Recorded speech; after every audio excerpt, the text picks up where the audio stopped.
Hello students, आज हम नए टॉपिक के क्वेश्चन स्टार्ट करने जा रहे हैं। टॉपिक का नाम है on the basis of new partners capital. Last videos के अंदर हमने की है एडजस्टमेंट ऑफ कैपिटल, जहां पर नए पार्टनर की कैपिटल जो है वो गिवन नहीं होती क्वेश्चन के अंदर। बट आज जो हम टॉपिक करने जा रहे हैं इसके अंदर आपको नए पार्टनर की कैपिटल गिवन होगी। ठीक है, तो यहाँ पे वो क्या बोल रहा है, X and Y are partners sharing profit in the ratio of 2:1। X और वाई दो पार्टनर है, प्रॉफिट कैसे शेयर करते हैं 2:1 में। The balance sheet as at 31 March 2018 was as follows. उनकी बैलेंस शीट गिवन है हमारे को इस डेट पे 31 मार्च 2018 को। क्रेडिटर हैं इसके अंदर 25,000 के, रिजर्व फंड दिया हुआ आपको 18,000, कैपिटल दे रखी है एक्स की 75, वाई की दे रखी है 62,000। कैश एट बैंक है 5,000, सन्ड्री डेटर है आपके 15,000, स्टॉक आपको दिया हुआ है 10,000 का, इन्वेस्टमेंट है 8,000, टाइपराइटर है 5,000, फिक्स एसेट आपको दे रखी है 1,37,000 रुपीज़। ये बैलेंस शीट है। आगे क्या बोलते हैं वो, दे admit Z into partnership from 1 April 2018 on the following terms. उन्होंने एक्स जेड को एडमिट किया एज अ पार्टनर। टर्म्स कुछ इस टाइप से रहेंगी। First point is Z brings in 40,000 as his capital and he is given 1/4 share in profits। जो Z है वो कैपिटल के लिए कितने पैसे लेके आएगा 40,000 और उसका शेयर ऑफ प्रॉफिट कितना रहेगा 1/4। Z bring in rupees 15,000 for goodwill, half of which is withdrawn by old partners। Z जो है वो गुडविल के लिए कितने पैसे लेके आएगा 15,000 और जो भी शेयर उनको मिलेगा उसका आधा आधा वो निकाल लेंगे वहाँ से। Investment are valued at 10,000। देखो पहले इन्वेस्टमेंट थी 8,000 की, अब इन्वेस्टमेंट कितने की हो गई 10,000 की। तो यहाँ पे आपकी एसेट इंक्रीज हो रही है तो 2,000 का आपको यहाँ पे प्रॉफिट होगा। Full stop. फिर नेक्स्ट पॉइंट स्टार्ट होता है, X take over investment at this value. X जो है वो इन इन्वेस्टमेंट को अपने साथ लेके चला जाएगा इस 10,000 की वैल्यू के ऊपर। Typewriter is to be depreciated by 20%। Typewriter देखो आपको दिया हुआ है 5,000 का, इसको डेप्रिशिएट करना है 20% से। दैट मीन्स आपको लॉस होगा 20% का। टाइपराइटर है 5,000, 5,000 का 20% बनता है 1,000 रुपये, तो 1,000 का आपको लॉस होगा यहाँ पे। And fix asset by 10%। Fix asset है आपकी 1,37,000, इसको भी 10% से डेप्रिशिएट करना है, तो यहाँ पे आपको लॉस हो जाएगा 13,700 रुपीज़ का। 13,700 का यहाँ पे अपने को लॉस हो जाएगा। An old customer whose account was written off as bad debt has promise to pay 1,000। एक पुराना कस्टमर था, उसने आपको प्रॉमिस कर दिया है कि मैं आपको 1,000 रुपीज़ पे कर दूंगा। तो अब आपके डेटर्स जो हैं वो क्या हो जाएंगे, इंक्रीज हो जाएंगे। कितने से इंक्रीज हो जाएंगे 1,000 से। तो यहाँ पे आपको प्रॉफिट होगा कितने का 1,000 रुपीज़ का। प्रॉफिट कितने का होगा 1,000 रुपीज़ का। आगे बढ़ते हैं, ये एडजस्टमेंट का पॉइंट है यहाँ पे। बाय ब्रिंगिंग इन और withdrawing cash the capital of X and Y are to be made proportionate to that of Z on their profit sharing basis. वो बोलता है अगर जेड ने 1/4 शेयर के लिए 40,000 लगाया तो हमारा भी जो शेयर होगा हम उसी हिसाब से कैपिटल लेके आएंगे। ठीक है। प्रिपेयर जर्नल एंट्रीज, ये आपको आती हैं वहाँ पे। Prepare capital account and new balance sheet of the firm. वो कह रहा है कि जर्नल एंट्रीज करें, कैपिटल अकाउंट बनाए और उनकी नई बैलेंस शीट आपको बना के दिखानी है। ये आपका क्वेश्चन है। इसका सोल्यूशन मैंने कर रखा है क्योंकि जहाँ तक पुराना है उसके लिए टाइम खराब नहीं करेंगे हम, तो उसका सोल्यूशन मैंने किया हुआ है यहाँ पे। मैं आपको सोल्यूशन दिखाता रहता हूँ साथ साथ, और आप अपनी बुक सामने रख के रीड करते रहेंगे साथ में कि मैंने क्या बोला है और क्यों लिखा है कहाँ पे।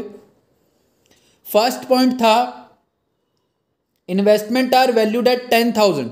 इन्वेस्टमेंट की वैल्यू थी पहले 8,000, अब कितने की हो गई थी 10,000। तो 2,000 का प्रॉफिट होगा, तो आपको पता ही है रीवैल्यूएशन की क्रेडिट साइड पे आपको प्रॉफिट लिखना होता है, तो ये आपने लिख दिया 2,000। अगले पॉइंट में था typewriter is to be depreciated by 20%।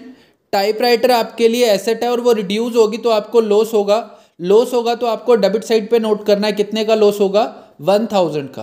कितने का लॉस होगा 1,000, वो आपने लिख दिया यहाँ पे। आगे पढ़ते हैं, आगे बोलता है and fix asset by 10%। Fix asset की वैल्यू मैंने आपको बताई थी 1,37,000 थी और उसका 10% बनेगा 13,700। वो आपका लॉस हो जाएगा, तो वो आपने यहाँ पे लिखना है टू फिक्स एसेट और अमाउंट आ जाएगा 13,700। ठीक है। नेक्स्ट वन इज, एक कस्टमर था पुराना जो कि बैड डेट्स में कन्वर्ट हो गया था, बट उसने अब प्रॉमिस किया कि वो आपको पे कर देगा। पे करेगा तो आपके डेटर्स इंक्रीज होंगे, और डेटर आपके लिए एसेट है, इंक्रीज होगी तो आपको प्रॉफिट होगा, तो आपने लिख दिया क्रेडिट साइड पे। बस इतनी सी बात थी। इसके बाद आपने क्या करना है, रिवैल्यूएशन का टोटल करना है। टोटल करने के बाद इन दोनों चीज़ों को माइनस करके आप यहाँ पे प्रॉफिट कैलकुलेट कर लेंगे। प्रॉफिट या लॉस, यहाँ पे आपका आएगा लॉस। लॉस आपका हो जाएगा यहाँ पे 11,700 का, और उस लॉस को उनकी ओल्ड रेशो जो कि 2:1 है उसके अंदर आप क्या कर दोगे, डिस्ट्रीब्यूट कर दोगे। ठीक है, यहाँ तक आपको आता था। इसके बाद आगे चलते हैं। फिर बनाना है partner capital account. Partner capital account में आपको पता है सबसे पहले आप लिखते हैं बैलेंस, तो मैंने लिखा बाय बैलेंस BD। कैपिटल उनकी बैलेंस शीट में गिवन है 75,000 और 62,000, ये दोनों लिख दिया आपने बैलेंस शीट से। ठीक है। उसके बाद रिजर्व फंड दिया हुआ बैलेंस शीट में 18,000 का, उसको आपने उनकी ओल्ड रेशो यानी कि 2:1 के अंदर डिस्ट्रीब्यूट करना है। तो आप यहाँ लिखेंगे बाय रिजर्व, और 12,000 और 6,000 शेयर बनेंगे, वो आपने लिख दिए यहाँ पे। ठीक है। उसके बाद रीवैल्यूएशन पे जो लॉस हुआ, ये लॉस आपने पार्टनर से लेना है, तो उसकी डेबिट साइड पे जाएंगे, आप लिखेंगे टू रीवैल्यूएशन अकाउंट, और एक्स के अकाउंट में 7,800, वाई के अकाउंट में 3,900 आप ट्रांसफ़र कर देंगे। ठीक है। आगे उसने बोला था कि एक्स जो है वो इन्वेस्टमेंट लेके जाएगा। एक्स अगर इन्वेस्टमेंट लेके जाएगा तो उसकी कैपिटल रिड्यूस होगी, तो आपने कौन सी साइड पे लिखना है, डेबिट साइड पे। आपको सिंपली क्या लिखना है, टू इन्वेस्टमेंट अकाउंट, और एक्स के अकाउंट में कितने डाल देने, 10,000। कितने पैसे निकाल लेने हैं वहाँ से, 10,000। ठीक है। उसके बाद बात आती है प्रीमियम की। तो प्रीमियम के लिए वो लेके आया था वहाँ पे 15,000। क्वेश्चन के अंदर ओल्ड रेशो गिवन है, न्यू रेशो और सेक्रीफाइसिंग रेशो के बारे में कोई भी इंफॉर्मेशन नहीं है, तो उनकी ओल्ड रेशो ही कौन सी रेशो बन जाएगी, सेक्रीफाइसिंग रेशो। गुडविल के लिए अगर आप देखोगे सेकंड पॉइंट के अंदर, वो गुडविल के लिए क्या बोलता है कि 15,000 लेके आया, तो उस 15,000 को मैंने दोनों पार्टनर्स के कैपिटल अकाउंट में ट्रांसफ़र कर दिया उनकी रेशो में 2:1 में। तो 15,000 के 3 पार्ट करेंगे तो 2 पार्ट बनेंगे 10,000 के, और 1 पार्ट बनेगा 5,000 का। ये दोनों आपने यहाँ पे लिख देने। ठीक है। कैपिटल के लिए वो लेके आया था 40,000, तो आपने लिखा बाय बैंक, और आपने जेड के अकाउंट में डाल दिया कितने, 40,000 रुपीज़। यहाँ तक सिंपल था। इसके बाद आपने बैलेंस कर देना है। बैलेंस करोगे तो इसका टोटल आता है 97,000, इसका टोटल आता है 73, और इसका टोटल आता है 40। इसमें से डेबिट वाला माइनस करेंगे तो उनके बैलेंसेस आ जाएंगे। इस कैपिटल का नाम मैंने लिखा हुआ है यहाँ पे एडजस्टेड कैपिटल। इस कैपिटल को कौन सी कैपिटल बोलते हैं, एडजस्टेड कैपिटल। तो उनका बैलेंस आएगा 74,200 एक्स का, 66,600 वाई का, और जेड का आएगा 40,000। अब हमारी स्टार्ट होगी एडजस्टमेंट। उसके लिए आपको बनाने हैं वर्किंग नोट्स। वर्किंग नोट में सबसे पहला काम आपको क्या करना है, सबसे पहला काम आपको करना है calculation of sacrifice share. Simple सा फॉर्मूला लिखवाया आपको, आपने लिखना है न्यू पार्टनर का शेयर मल्टीप्लाई करनी है सेक्रीफाइसिंग रेशियो के साथ। नए पार्टनर का शेयर गिवन है 1/4, तो मैंने दोनों जगह लिखा 1/4 और 1/4। उनकी ओल्ड रेशो है 2:1, दैट मीन्स उनकी सेक्रीफाइसिंग रेशो भी क्या बन जाएगी, 2:1। तो मैंने क्या किया, 2/3 और 1/3 यानी कि उनकी ओल्ड शेयर्स के साथ मल्टीप्लाई कर दी। तो यहाँ पे आया इसका सेक्रीफाइस 2/12 और इसका सेक्रीफाइस आया 1/12। ये सेक्रीफाइस शेयर आ गए। अगले स्टेप में मैंने निकाला न्यू शेयर। न्यू शेयर का फॉर्मूला होता है old share minus sacrifice share. Old share था 2/3 और इसका था 1/3। माइनस कर देंगे जो ऊपर आपने कैलकुलेट किए हैं, ये आपके क्या हैं, सेक्रीफाइस शेयर, ये आपने माइनस किए, तो उनके न्यू शेयर आ जाएंगे 6/12, 3/12। ये उन दोनों के न्यू शेयर आएंगे। जेड का शेयर था 1/4, तो उसका भी बेस इक्वल करना था, तो आपने मल्टीप्लाई कर दिया 3/3 से, तो आपका इसका क्या आ जाएगा 3/12। न्यू रेशो आपकी निकल के आएगी 2:1:1। अब बात आती है कैपिटल की एडजस्टमेंट की। उन्होंने बोला है कि हम जेड के हिसाब से कैपिटल को एडजस्ट करेंगे। पहले क्वेश्चंस के अंदर क्या होता था, जेड को यानी कि जो नया पार्टनर था उसको ओल्ड के हिसाब से एडजस्ट करना पड़ता था, लेकिन इस क्वेश्चन के अंदर क्या है, पुराने पार्टनर्स को नए के हिसाब से एडजस्ट करना पड़ेगा। तो आपको क्या करना है, सबसे पहला काम आपको फर्म की टोटल कैपिटल निकालनी है। पुराने क्वेश्चंस के अंदर यहाँ पे ओल्ड के हिसाब से निकालते थे, यहाँ न्यू के हिसाब से निकालनी है। वो कैसे निकालनी है, आपको नए पार्टनर का शेयर यानी कि जेड की कैपिटल लिखनी है, मल्टीप्लाई कर देना है उसके शेयर के रिवर्स के साथ, ताकि फार्म की टोटल कैपिटल निकल के आ जाए। क्योंकि बेटा अगर 1/4 के लिए वो 40,000 लगा रहा है, यानी कि टोटल 4 पार्ट हैं, 4 में से एक पार्ट के लिए कितने लगा रहा है, 40,000। तो इसका मतलब टोटल 4 पार्ट कितने के हो जाएंगे, 1,60,000। टोटल 4 पार्ट कितने के हो गए, 1,60,000 के। उसके बाद आपने सिंपल सा काम करना है, स्टेप 2 में क्या करना है, distribute total capital in new ratio. जो आपने न्यू रेशो यानी कि 2:1:1 निकाली है, उसके अंदर आपने इस नई कैपिटल को डिस्ट्रीब्यूट करना है। तो यहाँ पे आएगा 80,000, 40,000 और 40,000। ये उनके रिक्वायर्ड कैपिटल आ गई कि उनकी कैपिटल उनके शेयर के हिसाब से इतनी होनी चाहिए थी। क्योंकि टोटल 4 पार्ट है, इसके पास 2 है, इसके पास 1 है और इसके पास भी 1 है। तो अगर एक पार्ट के लिए 40,000 है तो इसका भी एक पार्ट है, तो इसके भी कितनी हो जाएगी, 40,000। लेकिन इनके पास 2 पार्ट हैं, तो 40,000 इंटू में 2, इनकी रिक्वायर्ड कैपिटल कितनी आ गई, 80,000। उसके बाद आपको क्या करना है, जो इनकी एडजस्टेड कैपिटल है वो यहाँ से आप माइनस कर देंगे, ताकि जो कैश रिक्वायर्ड है वो ये ला सकें, अगर किसी के पास ज़्यादा पड़ा हुआ तो वो निकाल सकें। तो इसकी रिक्वायर्ड कैपिटल है 80,000, लेकिन इसकी एडजस्टेड कैपिटल यानी कि जो एक्चुअल कैपिटल है वो कितनी है, 74,200। तो ये क्या करेगा, 5,800 इंट्रोड्यूस करेगा, यानी कि 5,800 रुपीज़ लेके आएगा। ठीक है, वाई की रिक्वायर्ड कैपिटल कितनी है, 40,000, लेकिन उसके पास ऑलरेडी कितना पड़ा हुआ है, 66,600। दैट मीन्स वो 26,600 रुपीज़ विड्रीव कर लेगा। वो क्या करेगा, 26,600 रुपये निकाल लेगा। जेड की ऊपर ही वहाँ पे हम कैलकुलेट कर रहे हैं, तो जेड की 40,000 ही रिक्वायर्ड है और 40,000 ही वो लेके आया। ये आपकी हो जाएगी कैपिटल की एडजस्टमेंट। अब इसको पोस्ट कैसे करना है वो आप देखेंगे, जैसे पहले करते थे सेम वैसे ही काम करना है आपको। आपने क्या करना है,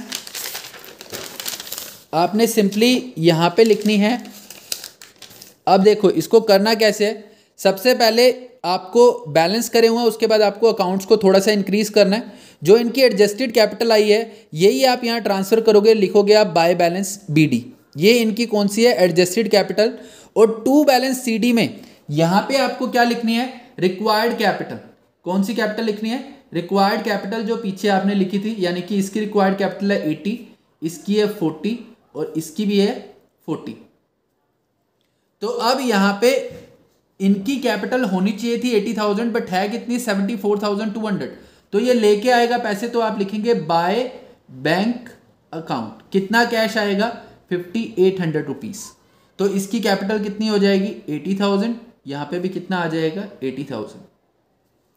रिक्वायर्ड है 40, एक्चुअल में है 66,600। तो ये यहाँ से निकालेंगे तो आपको डेबिट साइड पे लिखना है, क्योंकि उसकी कैपिटल रिड्यूस करनी है। तो to bank account, X blank हो जाएगा, वाई के अकाउंट में आप लिख दोगे इसका डिफरेंस 26,600 और ये हो जाएगा ब्लैंक। अब बस काम खत्म, 66,600 और यहाँ पे आ जाएगा 40,000, 66,600। ये आपका कैपिटल अकाउंट कंप्लीट हो जाएगा। सिर्फ इतना सा पोर्शन एक्स्ट्रा है। बैलेंस शीट में आपको क्या करना है, बैलेंस शीट में आपको सबसे पहले मैं लायबिलिटी साइड पोस्ट करवाता हूं। यहां पे दिए हुए सन्ड्री क्रेडिटर्स, बैलेंस शीट में ऑलरेडी है 25,000, कोई भी चेंज नहीं हुआ, वही सेम लिख देंगे 25,000। रिजर्व आप बांट चुके हैं तो वो अब आएंगे नहीं यहाँ पे। उसके बाद आ जाएंगी इनकी कैपिटल्स, एक्स वाई और जेड की, एक्स वाई और जेड की कैपिटल। जो रिक्वायर्ड कैपिटल आई है वही लिखनी है, 80,000, 40,000 और 40,000। तो इनकी टोटल कैपिटल कितनी हो जाएगी, 1,60,000 रुपीज़। ठीक है, अब उसके बाद आपको क्या करना है, बैलेंस शीट का टोटल कर देते हैं, और कुछ है नहीं यहाँ पे, तो 185। एसेट साइड पे आओगे तो सबसे पहले लिखा हुआ है cash at bank, cash at bank. तो आपने क्या लिखना है, अब पूरे कैश का हिसाब देना है। 5,000 ऑलरेडी था, 40,000 आपका न्यू पार्टनर लेके आया, 15,000 वो गुडविल के लिए लेके आया। ये आपने लिख दिया जो पहले करते थे, बट आज इसके अंदर कुछ और भी करना है। अब यहाँ पे एक्स ने 5,800 और इंट्रोड्यूस किए, तो वो आपको क्या करने हैं, प्लस 5,800 एक्स लेके आया था ना, तो वो प्लस करना है, और माइनस करना है 26,600 जो कि वाई ने विड्रॉ किया है। जो वाई ने पैसे निकाले हैं वो आप यहाँ माइनस कर दोगे, और हाफ उन्होंने गुडविल यानी कि 7,500 विड्रॉ करी थी, वो भी आप क्या कर दोगे, माइनस।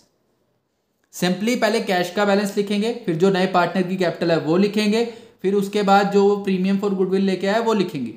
उसके बाद अगर किसी ने कुछ इंट्रोड्यूस किया तो प्लस करेंगे, और अगर किसी ने कुछ विड्रॉ किए तो वो माइनस करेंगे।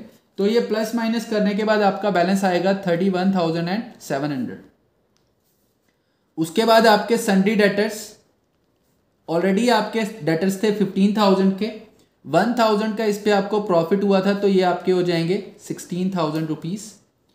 उसके बाद है आपकी स्टॉक के अंदर कोई चेंजेस नहीं हुए थे तो स्टॉक एज इट इज़ का एज इट इज़ 10,000 का आ जाएगा। इन्वेस्टमेंट जो थी वो एक्स लेके जा चुका है तो इन्वेस्टमेंट आपको लिखनी नहीं है। टाइपराइटर पहले 5,000 का था और 1,000 का इस पे आपने डेप्रिसिएशन लगाया था तो रिमेनिंग रह जाएगा 4,000। उसके बाद आपकी है फिक्स्ड एसेट आपकी थी 1,37,000, इसमें से माइनस करना है 137,700,003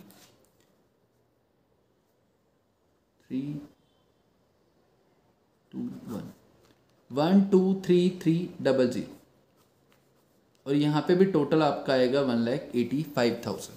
ये क्वेश्चन था आपका क्वेश्चन नंबर 82। इस टाइप से आपको क्वेश्चन कंप्लीट कर लेना, ठीक है बेटा।